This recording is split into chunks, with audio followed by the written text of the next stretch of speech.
कैसे? तो इतनी ऊंची बातें सत्संग में समझने को मिलती हैं, उसका हम लोग करते हैं क्या? बहिष्कार। तो कौन से तुम समझदार मनुष्य हो? तुम्हारा जन्म ही हुआ था सत्संग के लिए और तुम भूल गए। तुम्हारी मति जो है पे पत्थर पड़ गए। अब ये सत्य, अच्छा सत्य बताओ, कड़वा होता है कि मीठा? फिर ये आचार्य लोग क्यों प्रचार करते हैं कि मधुर सत्य बोलो? देखो एक उदाहरण देते हैं, समझ में आ जाए। किसी के बच्चे का निधन हो गया है, ठीक है? अब तुम पहुंचे वहाँ कंडोलेंस में,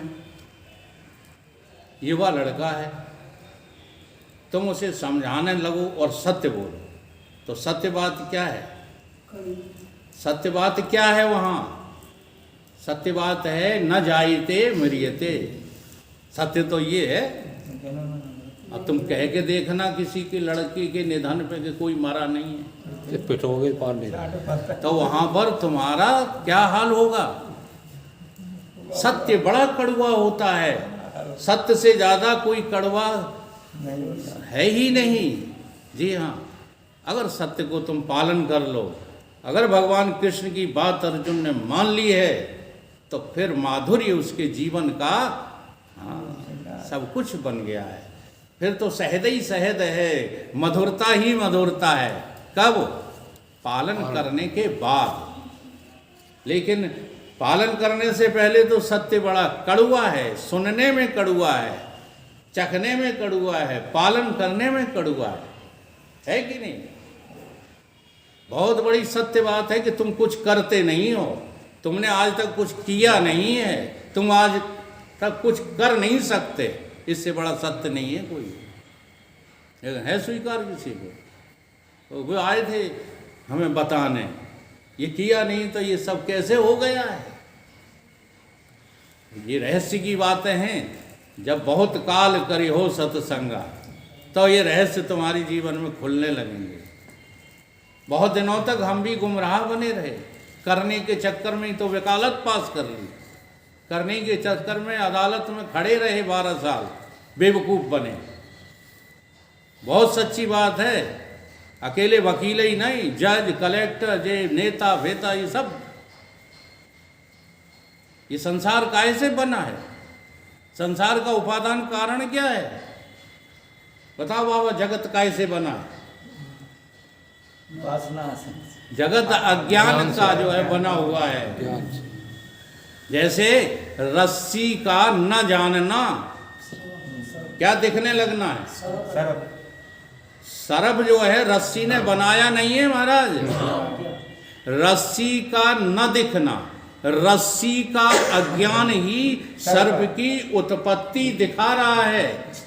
अगर रस्सी का ज्ञान है तो सर्प उत्पन्न हुआ है। तुम्हें भी यदि परमात्मा का पता लग जाए तो संसार नाम की कोई चीज है? हरे व्यापक सर्वत्र समान, प्रेम ते प्रकट होई मैं जाना। जरा सत्य के बारे में जो है गंभीर हो जाओ। सत्य की चर्चा बड़े भाग्य से मिलती है। रजोगुण का त्याग करो, तमोगुण का त्याग करो और सतोगुण का भी त्याग करो। जब तुम गुणातीत होकर के जो है अपने अंतस में विकल होकर के रोना ही मिलन की राह, जब तुम विकल हो जाओगे मिलने के लिए परमात्मा से गुणातीत होकर के। ऐसा नहीं है कि परमात्मा अकेले गुणातीत हैं। परमात्मा का जो अंश है, बहुत मोटी भाषा है, जरा विचार करके बताओ। शेर के बच्चे को क्या कहोगे? हैं? शेर का बच्चा लुखरिया। कुत्ते के बच्चे को क्या कहोगे?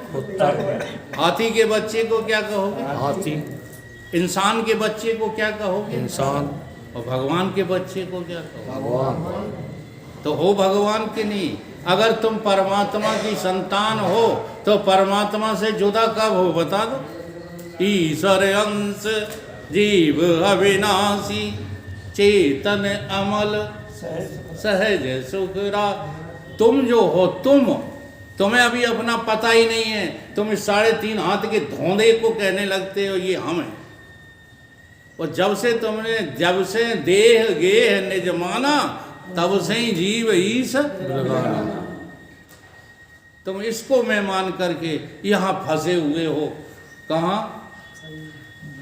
तमोगुण में। तमोगुण कहो। अब तो तुम देखो सत्य के जो है विद्यार्थी हो। संसार क्या है? तमोगुण की प्रधानता ही संसार है और कुछ संसार नहीं है। जितनी भी जो है स्थूल व्यष्टि समष्टि दिख रही है ये सब तमोगुण प्रधान है। जो दिखने में आए सब तमोगुण, जो इंद्रियों का विषय बन जाए वो सब तमोगुण प्रधान है। जो रजोगुण प्रधान होता है वो इंद्रियों का विषय नहीं होता, वो अंतःकरण का विषय होता है। ठीक है? तो रजोगुण में आओ और रजोगुण से सतोगुण में आओ और सतोगुण से अपने को देखो, तुम गुणातीत दिखोगे। और जब तुम गुणातीत दिखोगे तो अपने पिताजी यानी कि परमात्मा की तुम्हें तलाश हो जाएगी। और उस तलाशी का नाम क्या है? जिज्ञासा। परमात्मा की जिज्ञासा वाला विकल भक्त होता है, जिज्ञासु भक्त होता है, उसी का नाम तो भक्त है। बाकी ये कोई भक्ति थोड़ी है। अभी बाबा बता रहे थे चले आए जल्दी जल्दी प्रसाद चढ़ा गए भाग गए। कभी बैठ करके इनके सामने रोए हो, आंसू बहाए हैं कभी बजरंगबली के पास बैठ करके? अगर बहाए होते तो सत्य कह रहा हूँ, प्रमाण बैठा हूँ, कई दिनों तक रोया हूँ बजरंगबली के चरणों में, तब मुझे सतगुरु मिले हैं। और जब सतगुरु मिल गए, हाँ, तब वो चौपाई हनुमान चालीसा की सिद्ध हो गई। कौन सी? कृपा करो गुरुदेव की नाई। करी कृपा की नहीं करी? और अब जब से कृपा हो गई है इनकी, हमें नहीं डर लगता कि हम चलते फिरते जो है करें जय बजरंगबली जय बजरंगबली जय। बजरंगबली तो हमारे अंग संग समाये हुए हैं। अब काहे का भय? मोटी भाषा में संयम है कोतवाल। हाँ, अब डर हमें काहे का? तो जब साक्षात वो परमात्मा, वो बजरंगी हमारे पीछे ही खड़ा रहता है। एक बार की घटना बताऊं, सत्य बात है ये। रायपुरा इनका गांव था, महाराज जी का। हमको आज से थोड़े ही सत्संग कर रहे हैं, 15 साल की उम्र से इसी सत्संग में लगे। और आप लोग जो है मानते नहीं, सैग करते हो। सैग से काम नहीं चलेगा, बताई हुई पद्धति अपनाओ, अभी काम चल जाएगा। नकल से काम नहीं चलेगा कि वकील साहब की तरह बोलने लगूं। क्या बोलोगे तुम बिना अनुभव के? बिना अनुभव के सब खिचड़ी कर दोगे। हाँ, कुछ किताब का पढ़ा हुआ, कुछ हमारा सुना हुआ, कुछ इधर का कुछ उधर का। इसलिए अनुभूति प्रथम चीज है। वो अनुभूति के बाद जो कुछ बोलेगा तो तुम थोड़ा ही बोलोगे। तो वही घटना मैं बता रहा हूँ, जब मैंने वहाँ प्रवचन किया, अच्छे अच्छे संत थे वहाँ। वो प्रकाशानंद जी थे, जयपुरिया जी थे और सुखदेवानंद जी थे, इनके गुरु महाराज, सब संत थे वहाँ। सभी ने प्रशंसा की, लेकिन एक आदमी तो आके मेरे सामने रोने लगा। और जानते रोते हुए उसने क्या कहा? उसने कहा कि महाराज आप नहीं बोल रहे थे। तो हमने को बोल रहा? आपके सतगुरुदेव आपके भीतर घुसे बोल रहे थे। आई बात समझ में? तो ये मैं थोड़ा ही बोल रहा हूँ, ये बजरंगबली स्वयं बोल रहे हैं। ये हकीकत है भाई साहब, हकीकत से मत मुकरो। और ध्यान दो इस बात पर, तमोगुण का अंत करो जल्दी से जल्दी, रजोगुण का अंत करो जल्दी से जल्दी। फिर जब सतोगुण में आ जाओ तो कुछ दिन सतोगुण का आनंद लो। हाँ, सतोगुण का जो आनंद है वही तो सत्संग है। सतोगुण का आनंद है वही तो मंदिर मस्जिद गुरुद्वारा है। सतोगुण का आनंद है वही तो भजन कीर्तन है। जब आप लोग कीर्तन भजन गाते हो, हाँ, तुम मटकत भले रहो, लेकिन मेरी जैसी मस्ती तुम्हें नहीं आती है। तुम भजन गाते हो मेरे भीतर उतर जाता है। जी हाँ, मटकना कोई थोड़े उतरना है, उस शब्द की गहराई, उस शब्द का छेदन करके और उसके जो है परम अर्थ को जो ग्रहण करता है वो भजनानंदी होता है, उसको भजनानंदी कहते हैं। तो इस प्रकार से जो है आप इस देवी ही ऐसा गुणमयी, इस जो है माया को आप पार कर सकते हैं। ये कोई असंभव बात थोड़ी है। बस शरण सतगुरु की जो आए तो भटकना बंद हो जाए। शरण सतगुरु की शरण में ही, सत्संग की शरण में ही सब कुछ मिलेगा, इसके अलावा और कहीं कुछ नहीं मिलेगा। जो झूठ का बाजार लगाए बैठे हैं वो हमको क्या देंगे, हैं? इसलिए कहा है संतों ने कि उनसे पूछो मग की बातें, जो पहुँचे हुए संत जन हैं, जो पहुँचे हुए संत जन हैं उनसे पूछो मग की बातें। और जो बीच में 12 बाट हुए वो पथ बतलाना क्या जाना। हाँ, बीच में ही 12 बाट हो गए। 4 दिना जो है गए मंदिर, इतने में उन्हें मंदिर जाने का घमंड चढ़ बैठा। 4 दिन किया सत्संग और उसमें ही बन गए वेदांती। जी हाँ, वो क्या रास्ता बताएंगे? रास्ता वही बताएगा जिसको मंजिल मिल चुकी है। तो मंजिल क्या है? मंजिल है कि परमात्मा और हम पृथक पृथक नहीं हैं, परमात्मा और हम अभेद हैं, परमात्मा और हम संगोपांग हैं। ऐसा कोई काल नहीं है जब परमात्मा हमारे साथ ना हो। जी हाँ, इसलिए फिर संसार का भय समाप्त हो जाता है। जिसको जो है सत्संग का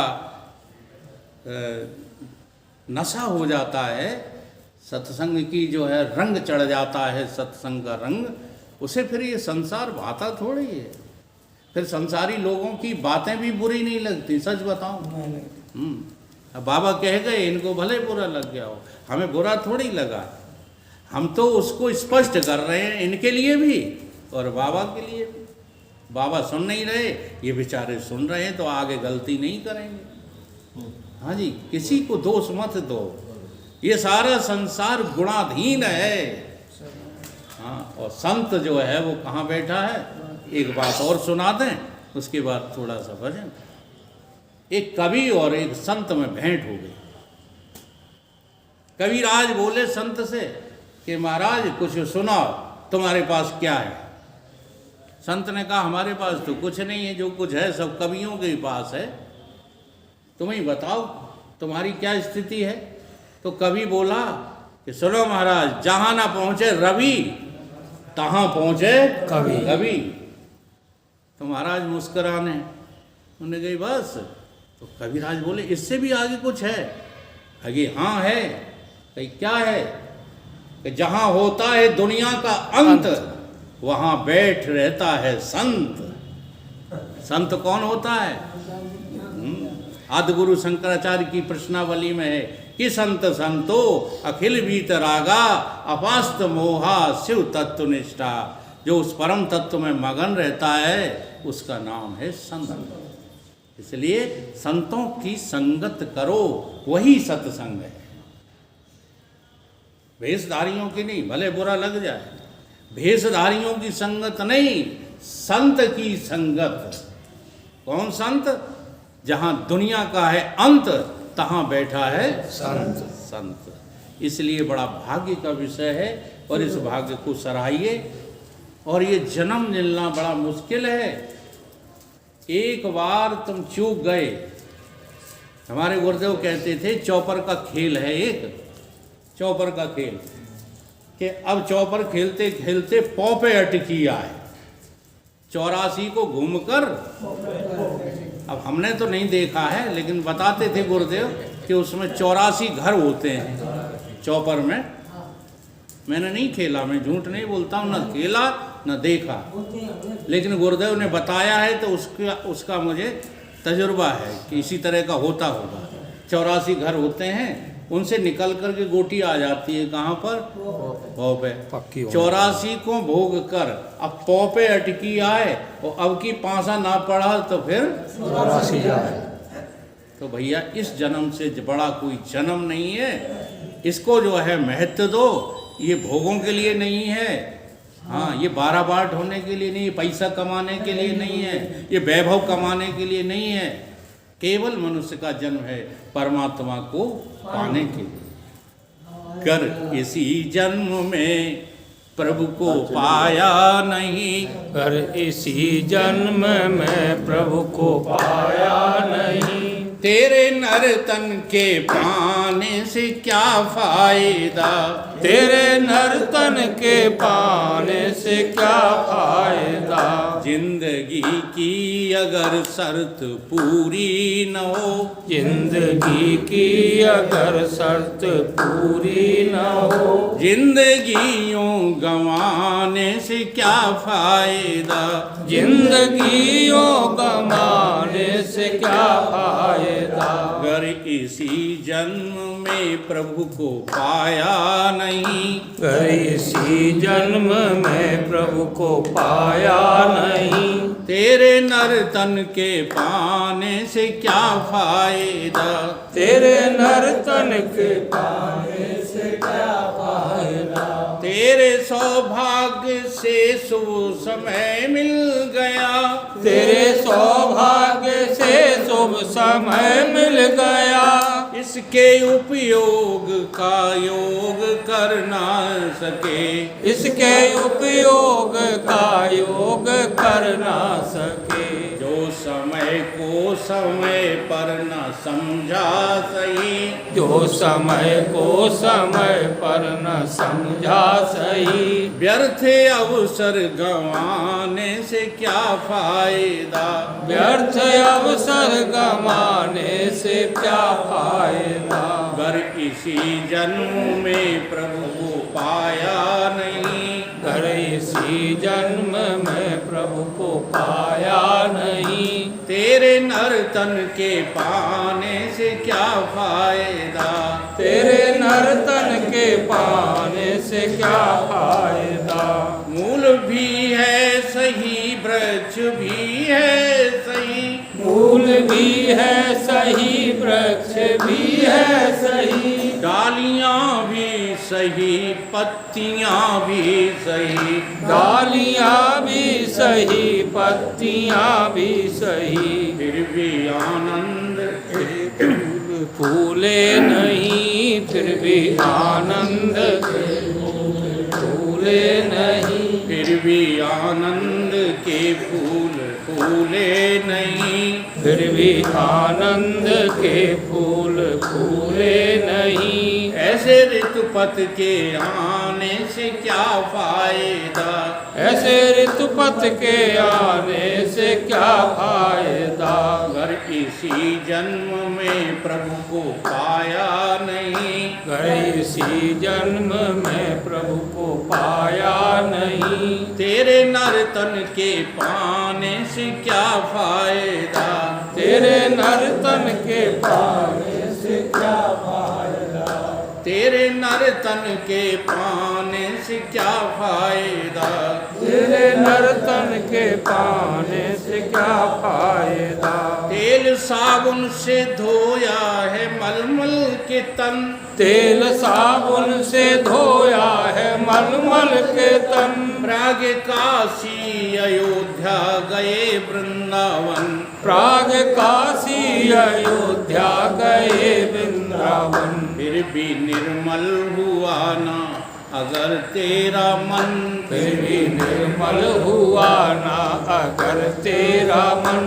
ऐसी गंगा नहाने से क्या फायदा, ऐसी गंगा नहाने से क्या फायदा। अगर इसी जन्म में प्रभु को पाया नहीं, अगर इसी जन्म में प्रभु को पाया नहीं। तेरे नर्तन के पाने से क्या फायदा, तेरे नर्तन के पाने से क्या फायदा। तेरे नर्तन के पाने से क्या फायदा, तेरे नर्तन के पाने से क्या फायदा।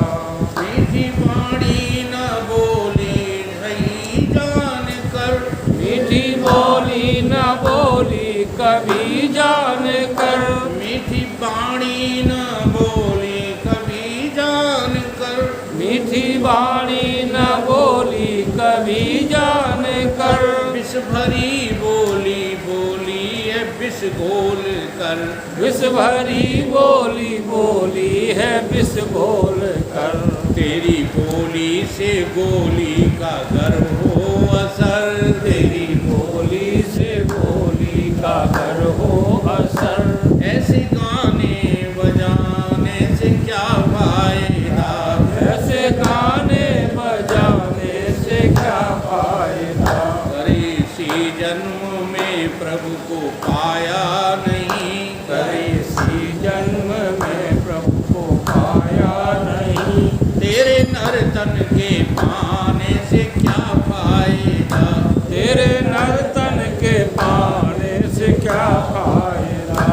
आने जाने का प्रतिफल जितेंद्र यही, आने जाने का प्रतिफल जितेंद्र यही। ये जीव क्यों आता है बार बार जगत में, ये जीव बार बार जगत में शरीर में क्यों आता है, उसका क्या प्रतिफल है,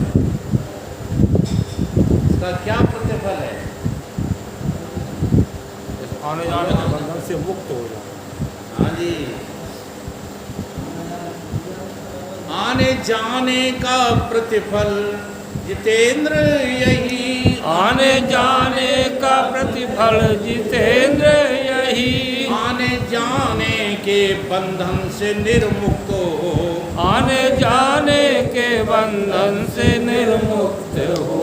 आना जाना जो तेरा लगा ही रहा, आना जाना जो तेरा लगा ही रहा। तेरे आने व जाने से क्या फायदा, तेरे आने व जाने से क्या फायदा। करी इसी जन्म में प्रभु को पाया नहीं, इसी जन्म में प्रभु को पाया नहीं। कर किसी जन्म में प्रभु को जाना नहीं, इसी जन्म में प्रभु को जाना नहीं। तेरे नर्तन के पाने से क्या फायदा, तेरे नर्तन के पाने से क्या फायदा। जिंदगी की अगर शर्त पूरी न हो, जिंदगी की अगर शर्त पूरी न हो। जिंदगियों गंवाने से क्या फायदा, जिंदगियों गंवाने से क्या फायदा। जिंदगी में जिंदगी की शर्त अगर पूरी न हो तो जिंदगी को जिंदगी से रूठ जाना चाहिए।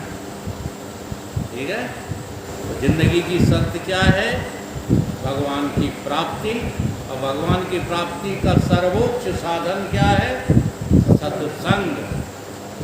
बिना सत्संग के भगवान नहीं मिलते। बोलिए गुरुदेव भगवान।